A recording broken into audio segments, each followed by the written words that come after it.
Hey man, yeah, I've gone ahead and ordered that Jonsbo N5. I think it's going to be quite fun to build it. It's no, it's coming from AliExpress. It's coming from China, but we've dealt with them a few times now, so delivery shouldn't be too bad. No, no, I know what you mean, but I think delivery wise, they've let us down a few times before, but the estimated delivery was 7 to 10 days. So, let's give them a fair shot, shall we?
Let's go.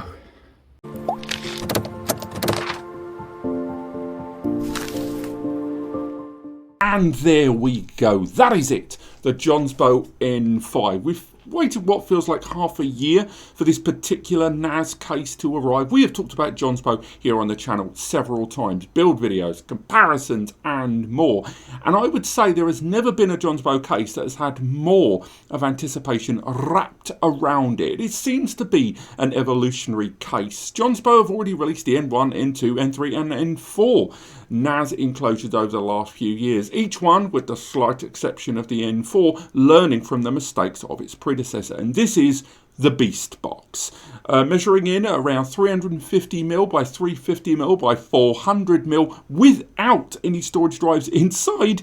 It weighs in at 7.5 kilos. I don't have scales here. This device is fully populated. We've done a full build on this. I'm going to include lots of bits of that build in this video, and we're going to do a dedicated build video on this as well that will go out on the NAS Compares membership and the Ko-Fi and the Patreon first, but it will eventually come out here on the channel. But the reason I bring it up is this is a chunky monkey of a case, and a real quick TLDR about this. Those of you that have been waiting for this case, I'm going to say, for the most part, this thing is staggeringly beautiful. It is now going to become the test machine here at NAS Compares. But moreover, this thing is huge overkill. That if you do not think you're going to need this much growth in almost every single direction and permeable technological need, this may be overkill for you, and you may actually find it worse than getting something smaller. priced at somewhere between 150 and 250 nicker. The price for this is still very early days, and I make that very broad pricing point for this case because of the shipping costs and the fact it's largely only available currently on AliExpress, although no doubt it'll come to your regular e-tailers, again your eBay, your Amazon, your B&H, your Newegg, etc, etc. But right now pricing is Wild West on this thing due to availability and shipping costs there. So again, somewhere between $150 and $250 for most of you. Now, rating this case and talking about what it can and can't do and helping you decide whether it's needed for you, I'm going to be going at this in pros and cons all the way throughout the video. I know it's been a slow intro, I apologise, but I'm going to go through everything I encountered, good and bad, with this case while I was building it, so it's going to be in a slightly juggly order, so I apologise for that. But there are chapters all the way along the bottom of the screen. But let's crack on to the first thing about this for me, and that was that motherboard support in there. Inside, you can utilise ITX, MITX, ATX, DTX. This thing supports everything. And although I thought about putting one of my many ITX boards inside this device, it became very clear that that wasn't really a good idea. One, because an ITX board inside this thing looks like a joke. It is so small in the grand scheme of the whole enclosure. But secondly, if you're going to be facilitating all of that storage and all of the PCIe's that we'll talk about later on, then chances are ATX was always going to be the only way to go. And I went ahead and installed one in there, which leads me to my second thing about this. CPU coolers are brilliant. In this, you can install practically any, and I'm sure there are some water cooling systems and typical power user CPU coolers that you can get that might not fit inside this, but I used two of my biggest inside this. Inside this device, I utilised a one stack tower 160mm cooler there. I'm sorry if it looks slightly askew on the video you're seeing. It was just because of the way it was tied down in the previous case on its side in the desktop unit, and it totally fit. I tried out so many different coolers that I have here at NAS Compares, and every single one of them not only fit but left me with something like a centimetre left of space. I would also add that although the official documentation from Jonsbo state that you can't go higher than 160mm, I'd still say you've got about 5 maybe 10mm space even on top of a 160mm cooler. So they're kind of playing it safe in terms of airflow throughout the system. Next up, a number of you are going to think this is a really minor point, but for those making their first tippy toes into the world of DIY NAS, I will say that the manual this arrived with was one of the best instruction manuals for any NAS enclosure I've ever had. It covered everything, notwithstanding the obvious stuff like F-panel ports and frame, but on top of that, the mesh panels inside, the direct holes in telling you exactly the order with which to put all your cables funneling through this. I was really pleased with the instructions this arrived with. Needless to say, it arrived with all of the accessories. It arrives with all of the rubber handles. Good God, I'm going to talk about those later on. It arrived with all of the screws. It included extra mesh panels inside. More on that later on. All kinds of equipment, including screwdrivers for putting the case together or taking it apart. More on that later. It was a great and very well put together accessory kit, but that manual, this is the sort of thing I expect from furniture, and the sort of detail this arrived with, I mean good furniture. Now, to discuss build quality, needless to say the whole thing, with the exception of the wooden panel, genuine wooden on the front, is metal all the way around. But when I first got it out of the packaging, I will say that the metal did feel not only noisy, but it didn't feel as thick as I originally thought it was when I saw this case at Computex. Case in point, if we play me tapping on the side of the box,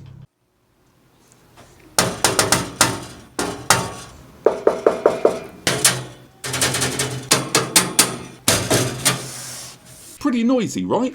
Well, that was with nothing inside, so we have to give it the benefit of the doubt. But now the system has got a motherboard, has PCIe cards, has all the storage media inside, and the PSU. This thing, when it's in operation, unsurprisingly, is not the quietest. It arrives with three 120mm fans inside by default, and lots of means to upgrade that. More on that later on. But when I had the system powered up, we saw noise levels of between 45 and 47 dBA from the front of the system, and that was within a distance of 1.5 feet, and on the rear of the system, somewhere between 37 to 39 dBA. With regards to noise of this system when in operation. So keep in mind, of course, one, that is on the system's fully populate the drive. You might not fully populate it. Secondly, I don't know what cooling system you're using, if you're going to add more fans, if you're going to swap them all out for Noctuas, if you're going to use lesser than 8 TB drives, which generally make less noise. But if you're going to go ahead inside like I did and install 24 TB drives inside this device, you're going to hear them.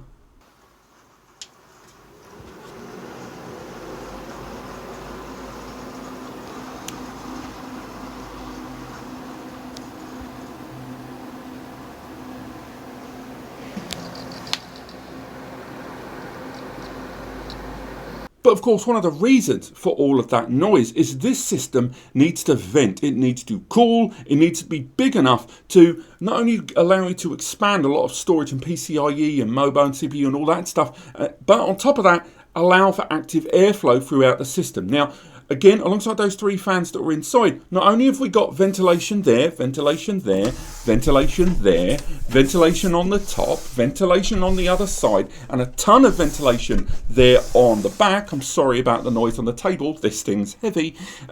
On top of that, you also get adhesive mesh panels with the accessory kit that you can apply to 3 separate areas internally, allow you to, make sure dust capture is factored in to a 24/7 operation of this device. And when you do need maintenance, the kit does arrive with its own kind of hex or Allen key screwdriver here. But I will say, much like criticisms I've made on previous generations of the Jonsbo NAS enclosure system, I do not like that the main screws for keeping this top panel on, and indeed the other side panels if you want to remove them, utilizes this teeny tiny hex key. Those hex screws there, or Allen screws, whatever you want to call them, they tear up very easily, and in a way that if you were utilizing traditional Phillips, crosshead, whatever screws that you want to use, have a tendency you can recover from if there is a little bit of wear on those screws. So thanks for including the screwdriver, but please use non-hex screws in future, please, Jonsbo. Carrying on about panels, that front mounted wood panel there, and it is genuine wood, but 2 things. Number 1, it has that dust mesh capture panel built into it there. And secondly, did you see how easy that panel came off? One of my criticisms for other Jonsbo devices in the past when I've done builds or just general reviews is the front panel has a tendency to be a right pain to remove sometimes. And they definitely allowed for that with this nice little fabric handle there on the top. So at least they've remedied that very small but seriously irritating problem for someone like me that's going to be introducing and removing, ejecting and reinstalling drives on the fly. That all adds up to a wooden panel at 8mm that allows for airflow out the front, an external metal heat displacement all the way around it on 1mm depth, metal steel all the way around the device, and active cooling inside. As mentioned, there are 3 fans built into this system by default. We have a single 120mm Jonsbo branded fan here at the top, and at the base here we have 2 fans built into a joint cage array that can be removed to access the back planes of the individual storage area and to start funneling the cables off of the PSU there. But on top of that, there is so many placements for upgrades and mods on this, not unlike a fractal node case. We talked about the one before, the 8.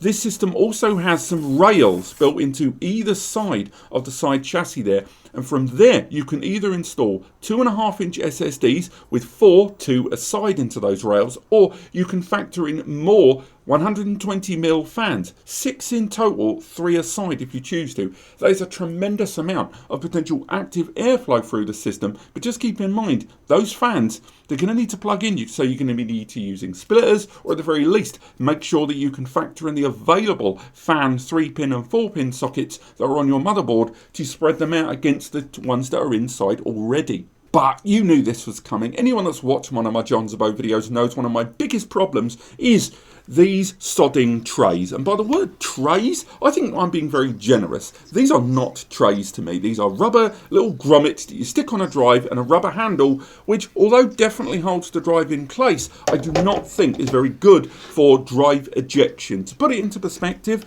I'm going to put that drive back in there, and I'm going to try and pull at this drive. It takes a decent amount of pulling to get that drive out. Now, why is that a problem? Because I should be happy that it's holding the drive in place. What you don't want is to pull a drive and have it bang into your knuckles or slide out and hit the table.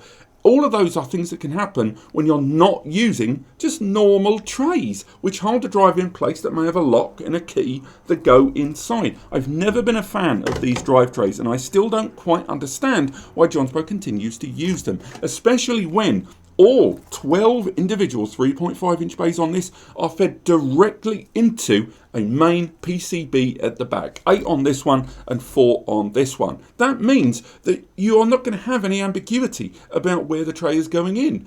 You don't have to think, oh, I need this to be a little flexible, because it's always being guided into the correct spot. So the lack of trays on this will always be a persistent annoyance to me.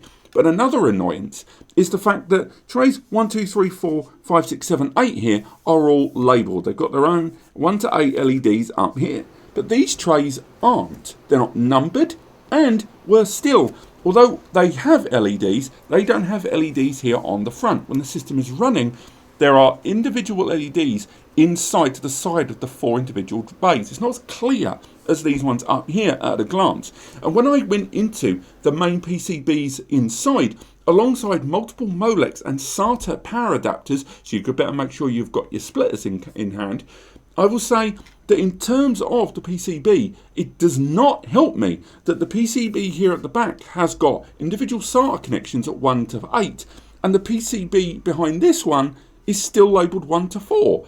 It should be 9 through 12. It shouldn't be 1, 2, 3, 4, 5, 6, 7, 8, 1, 2, 3, 4. That's going to be very ambiguous and could potentially lead to a misunderstanding on drive failure down the line. In fact, you can see a lot of similarity here between the way the N4 was built with its smaller array there on the side with 2 SATA 3.5 and 2 SATA 2.5, but they didn't feed into a backplane, and this does. But what this does have for those 4 bays, and this definitely helped me during installation of the system with the cable running, is that this main cage here has 2 screws, one at the top, one at the bottom, that allow me to remove that main 4-bay cage and access the back a great deal easier. So I could funnel the SATA cables out and connect this, freeing up the space, because this is directly in front of the PSU, by the way. It allowed for that clustering area there not to be too much of a problem with regards to running the SATA cables. Again, more on that a little bit later on, but otherwise, although I don't like the labelling system they've used or the trays, they've done a great job to get 12 bays of storage in here. There is an area of air between each of these, although I do think if you use larger drives, some of the 18 TB and above that are using 10 platters, they're going to be a lot thicker, but there is air running through each of these drives, even with the fatter 24 TB. Another thing I want to touch on is the base of the system. As you can see, there's that brushed steel there at the bottom, and we've got 4 individual feet here that lift the system 8mm from the table. What have I got to complain about? Not much. It does the job. It's cleared space, and these are rubberized at the bottom. However, I will say that I've still never seen a better solution, sorry about my noisy chair, I've still not seen a better solution from Jonsbo when it comes to noise dissipation than the rubber panel they featured on the Jonsbo N2 years ago. Now, maybe it's a production cost issue, maybe it's an air clearance and dissipation issue, I'm not sure, but I still loved that rubber base panel there compared with 4 individual feet. It's one of the keenest things I highlighted in my review back then. Next up, the PSU installation, something of a sore point when it's come to the majority of Jonsbo builds that I've done in the past. I will say the fact that they've moved away from SFX PSUs and onto an ATX because of the larger motherboard support was definitely pleasing to me. I reused all of the components, more of this in the build video.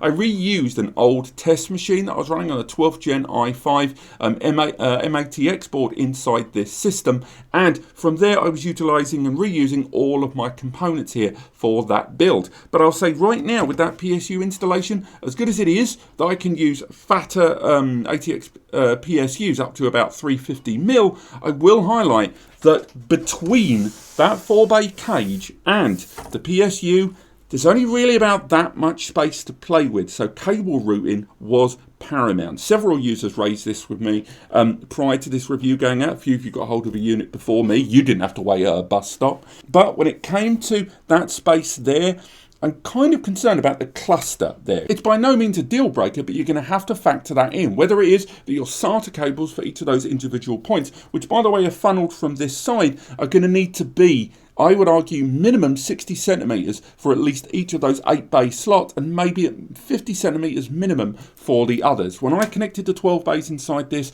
I utilized 6 slots that were on the motherboard that I was utilizing, and I used an M2 to SATA adapter, and that allowed me to add 12 SATA drives on this. But it still meant that funneling all those cables via the small hole here that's built inside the case, which had 12 SATA running through it in between that channel, which is being shared with all of the cables coming off of the back of that PSU, the 20 pin, the individual 4s, 6s and 8s.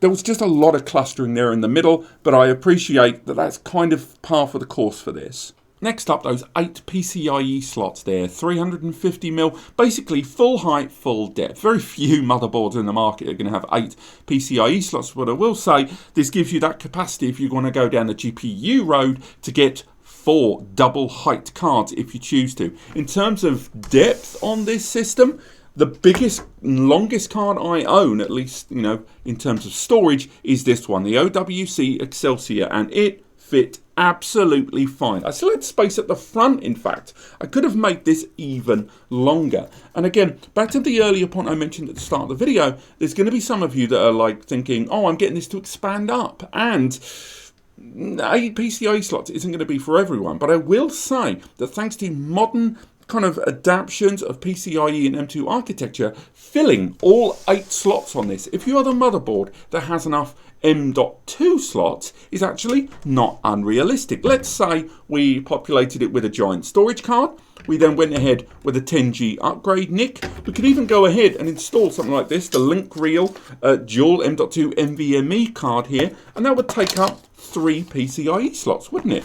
Well, we've still got 5 individual slots here, and we may not have enough PCIe on our motherboard. Well, that is where things like an M.2 to 10GB adapter will allow us to use any M.2 NVMe slot on that device to add further 10GB or more, but it doesn't stop there. You can go ahead with something like this. This is an M.2 to PCIe riser. Now it's still this is a Gen 4 times 4, but you can get Gen 3, but there'll always be times 4 on M.2 NVMe. But that does mean that with this, I could still add another PCIe card occupying more slots. What I'm saying is, if you are thinking of upgrading towards this, or this is your first DIY NAS case, and you think, oh, I'm getting it for all of those slots, maybe factor in that your motherboard doesn't just need to rely on PCIe slots traditionally to make the most of it.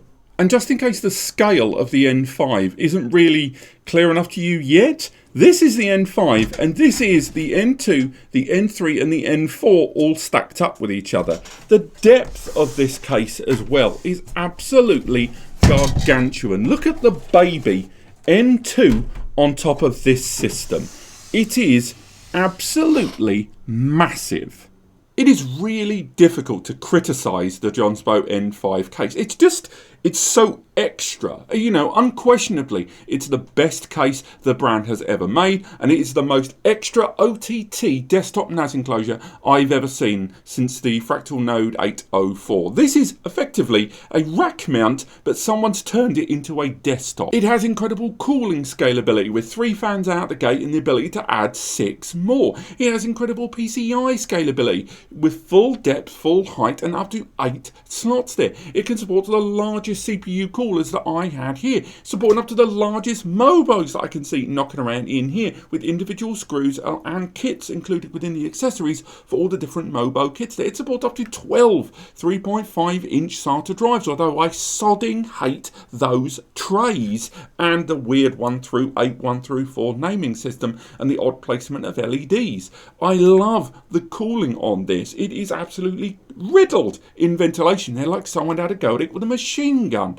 And the ventilation panels built into the front and the sides that you can add to capture dust are just an extra touch. And aesthetically, it's one of the nicest NAS cases I've ever seen in terms of utilising the same design we've seen in Jonsbo cases prior into this, with that really nice thick wooden panel there on the front. And although I wish the metal panelling was perhaps a little thicker than 1mm, I still think it looks absolutely great and is, if there is such a thing, a statement NAS case. Realistically, it ain't the quietest NAS case in the market. And depending on the cooler you choose to use, the MOBO you choose to install, and the drives you choose to install in those individual bays, noise is going to have to be a factor for you. I would treat this desktop like any rack mount I've ever seen. And therefore, if you are going to go for it, don't be in the same room as it when you're using it. But this has been my review of the Jonsbo N5. As mentioned, there is a build video happening right now. It's all recorded. I just need to edit the damn thing down, and that will be going out to the Inner Circle,